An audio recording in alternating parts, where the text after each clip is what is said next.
Chapter 22, Yosef, somewhere on the Atlantic Ocean, 1939, 14 days from home. A day out from Cuba, the St. Louis threw a party. Streamers and balloons hung from the ceiling and decorated the gallery rails of the first-class social hall. Chairs and tables were pushed aside to make room for dancers. There was a feeling of wild relief, as though they were dancing away all the stress of leaving Germany. The stewards smiled with the passengers, as though they understood, but not one of them could really understand, Yosef thought. Not until their shop windows had been smashed and their businesses had been shut down. Not until the newspapers and radios talked about them as subhuman monsters.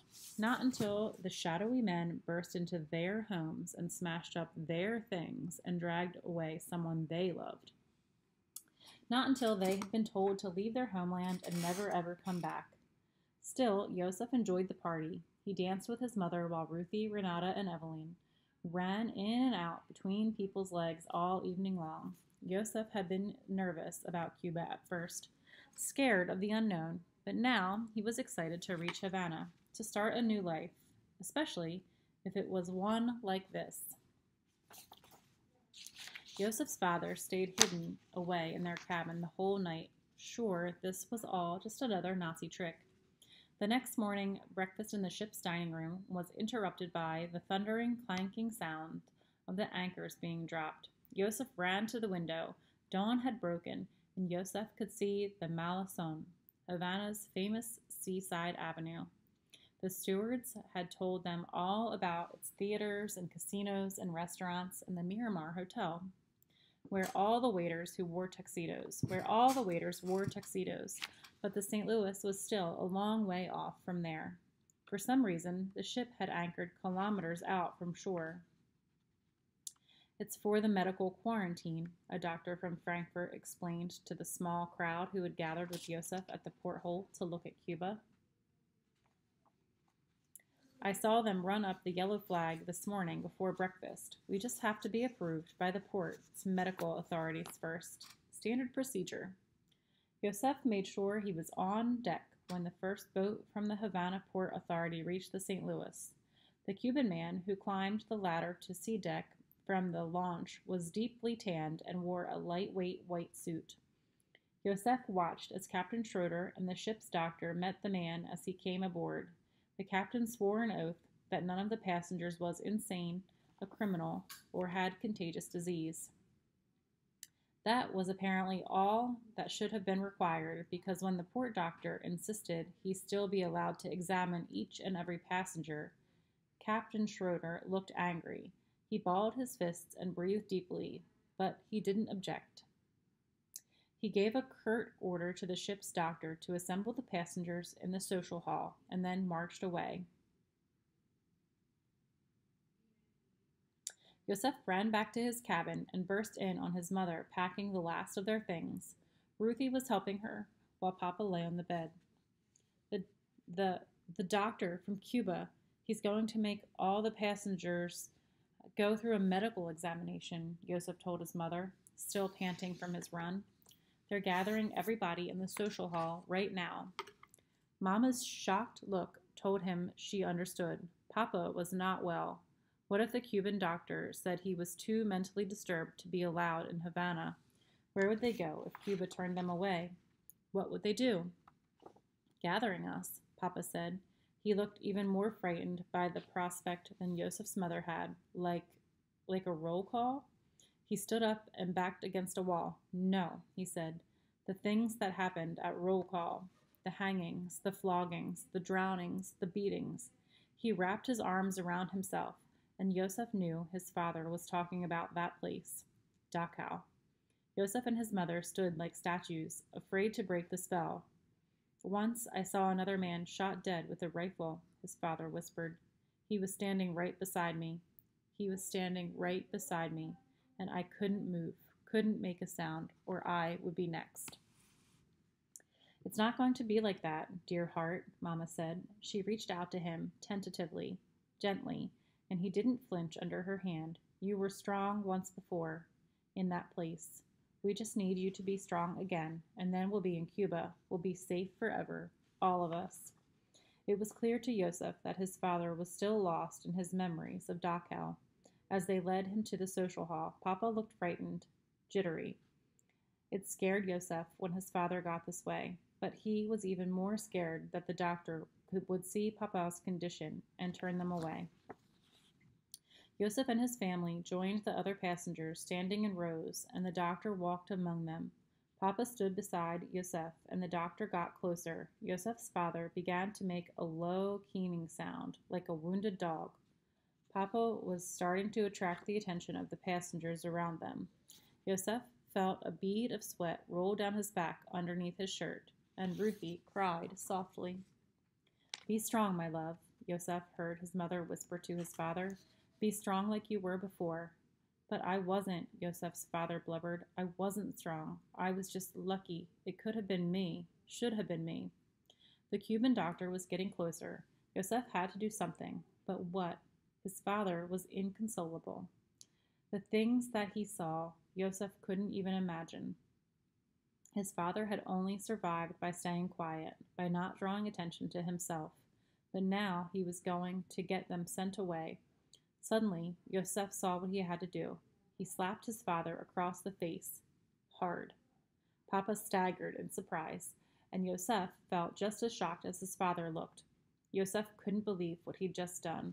6 months ago, he would have never even dreamed of striking any adult, let alone his father. Papa would have punished him for such disrespect. But in the past 6 months, Joseph and his father had traded places. Papa was the one acting like a child, and Joseph was the adult. Mama and Ruthie stared at Joseph, stunned, but he ignored them and pulled his father back in line. "Do you want the Nazis to catch you? Do you want them to send you back to that place?" Joseph hissed at Papa. No, his father said, still dazed. "That man there," Joseph whispered, pointing to the doctor, "he's a Nazi in disguise. He decides who goes back to Dachau. He decides who lives and who dies. If you're lucky, he won't choose you.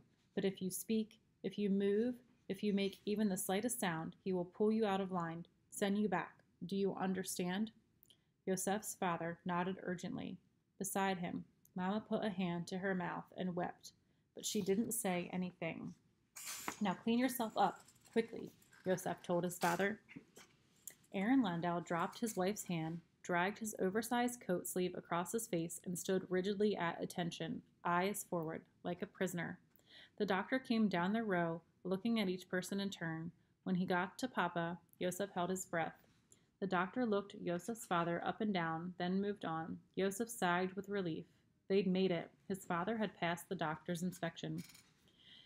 Joseph closed his eyes and fought back tears of his own. He felt terrible for scaring his father like that, for making Papa's fears worse instead of better, and he felt terrible for taking his father's place as the man in the family. All Joseph's life, he had looked up to his father, idolized him. Now it was hard to see him as anything but a broken old man. But all that would change when they got off the ship and into Cuba. Then everything would go back to normal. They would find a way to fix his father. The Cuban doctor finished his rounds and nodded to the ship's doctor that he approved of the passengers. Joseph's mother wrapped his father in a hug, and Joseph felt his heart lift. For the first time all afternoon, he felt hope. "Well, that was a sham," said the man standing in line next to him. "What do you mean?" Joseph asked. "That was no kind of medical inspection. The entire business was a charade, a giant waste of time."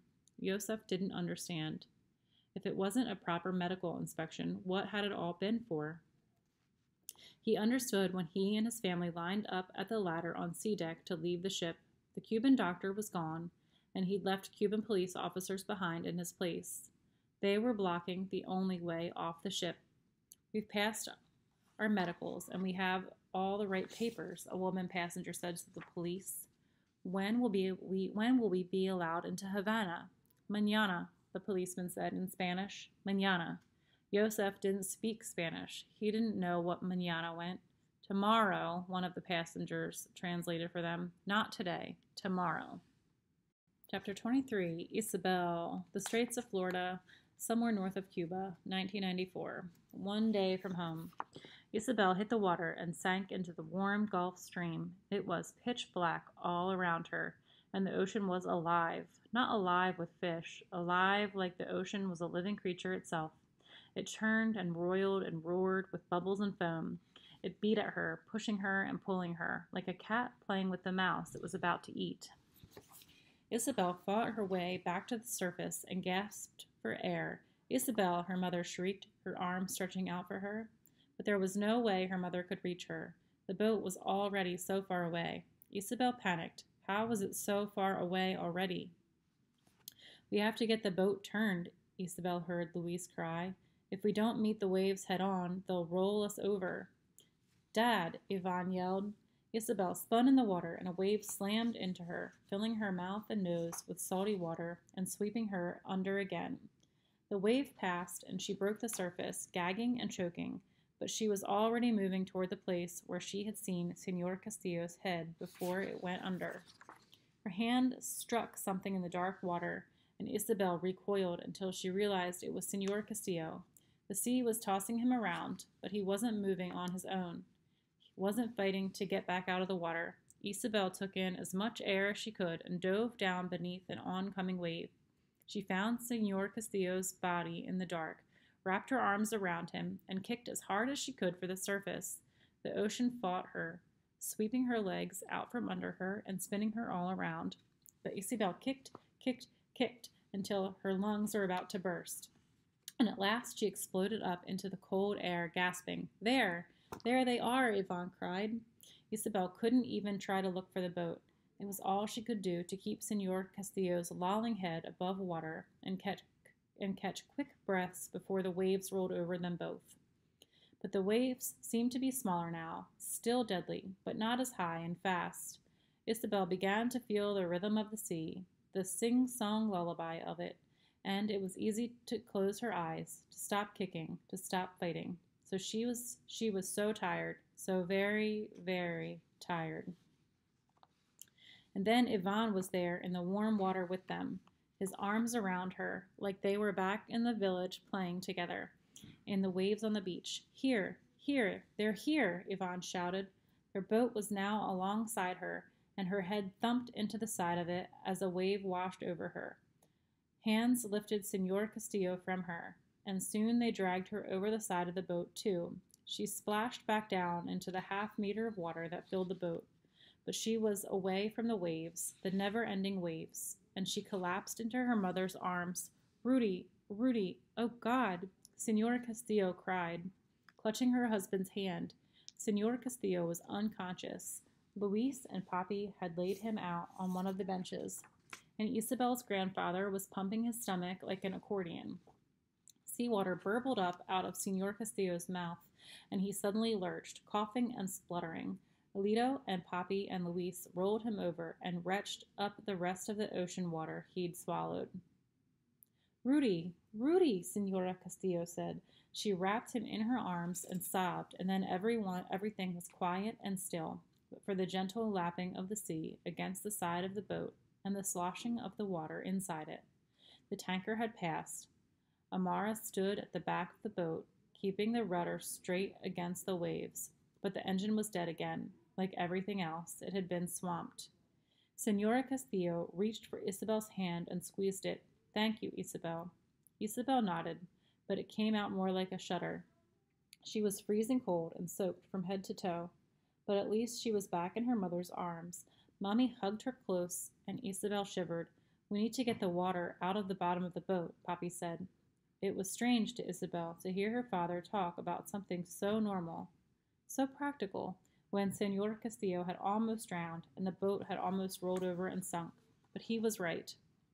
And get the engine started again, Yvonne said. The water first, Lito agreed, and together they gathered up bottles and jugs and began the tedious work of filling them and pouring the seawater back into the ocean. Isabelle stayed buried in her mother's arms, still exhausted, and no one made her get up. Where's the box with the medicine in it? Luis asked.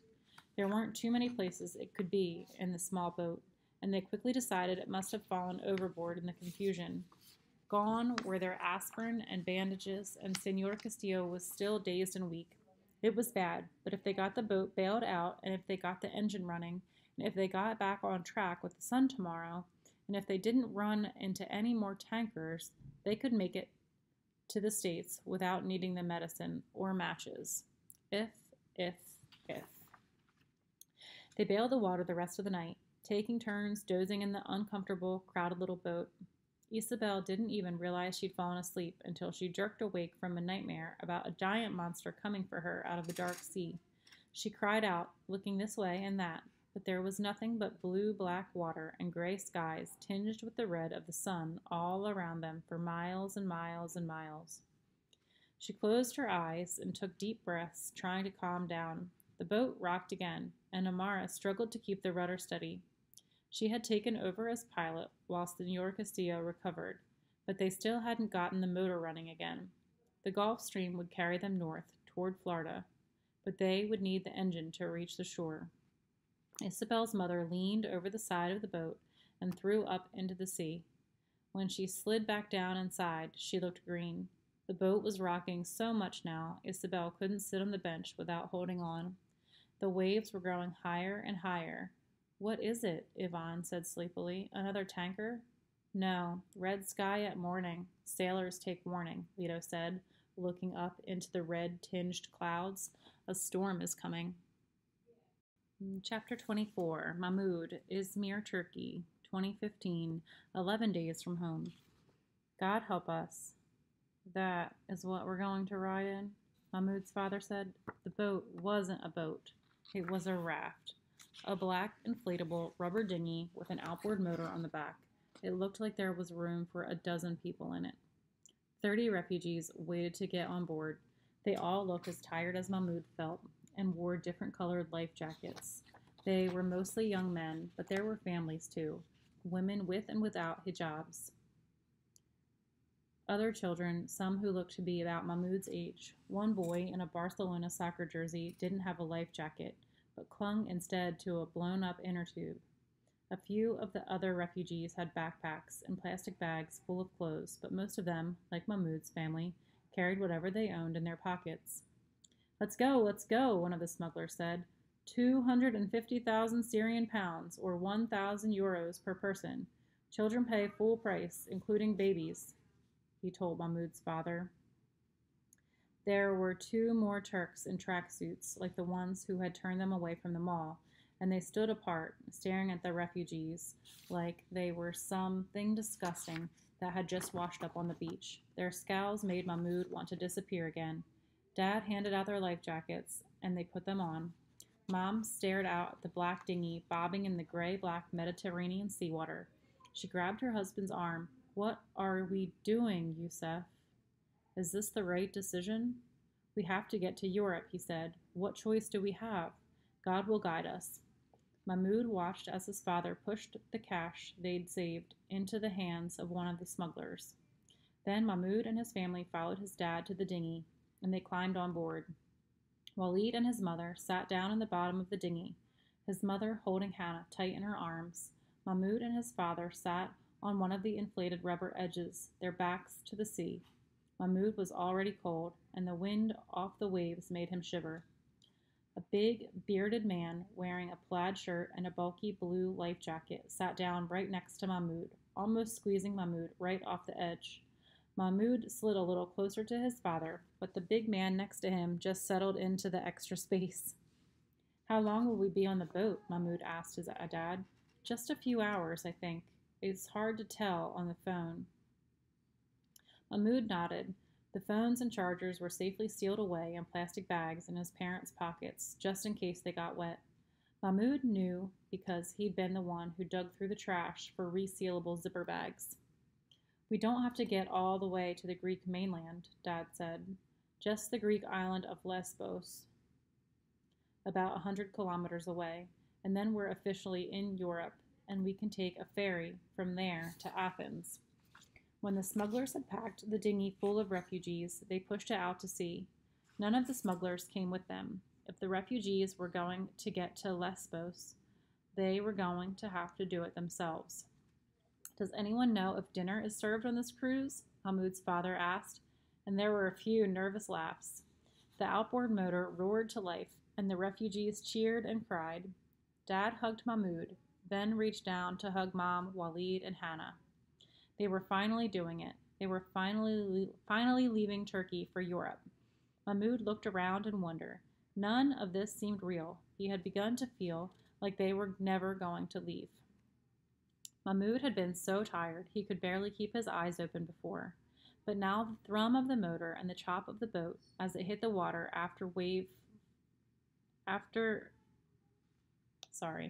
Mahmoud had been so tired he could barely keep his eyes open before, but now the thrum of the motor and the chop of the boat as it hit wave after wave flooded him with adrenaline, and he couldn't have slept if he'd wanted to. The lights of his mirror dwindled to glistening dots behind them, and soon they were out in the dark, rough waters of the Mediterranean. Phone screens glowed in the darkness, passengers checking to see if they could tell where they were. The roar of the engine and the whip-blinding sea spray made it impossible to have any kind of conversation, so Mahmoud looked around at the other passengers instead. Most of them kept their heads down and eyes closed, either muttering prayers or trying not to get sick, or both. The dinghy began to toss, not just front to back, but side to side, in sort of a rolling motion. Then, and Mahmoud felt the bile rise in the back of his throat. On the other side of the dinghy, a man shifted quickly to vomit over the side. "Watch out for the Coast Guard," the big man next to Mahmoud shouted out over the noise. "Turks will take us back to Turkey, but Greeks will take us to Lesbos." Mahmoud didn't know how anybody could see anything in the dark, cloud-covered night, but it helped his seasickness to look outside instead of inside the boat. It didn't help his growing sense of panic, though. He couldn't see land anymore. Just stormy gray waves that were getting taller and narrower, like they were driving a boat through spiky tent tops at the Kilis refugee camp. More people leaned over the side to throw up, and Mahmoud felt his stomach churn. And then the rain began. It was a hard, cold rain that plastered Mahmoud's hair to his head and soaked him down to his socks. The rain began to collect in the bottom of the dinghy, and soon Mahmoud's mother and the others were sitting in centimeters of shifting water. Mahmoud's muscles began to ache from shivering and holding the same tight position for so long. He wanted nothing more than to get off this boat. "We should turn back," someone yelled. "No, we can't go back. We can't afford to try again," Mahmoud's father yelled, and a chorus of voices agreed with him. They pushed on through the driving rain and roiling seas for what felt like an eternity. It might have been 10 hours or 10 minutes. Mahmoud didn't know. All he knew was that he wanted it to end, and end now. This was worse than Aleppo, worse than bombs falling and soldiers shooting and drones buzzing overhead. In Aleppo, at least, he could run, hide. Here, he was at the mercy of nature, an invisible brown speck in an invisible black rubber dinghy in the middle of a great black sea. If it wanted to, the ocean could open its mouth and swallow him, and no one in the whole wide world would ever know he was gone. And then, that's exactly what it did. "I see rocks," someone at the front of the dinghy yelled, and there was a loud boom, like a bomb exploding, and Mahmoud went tumbling into the sea.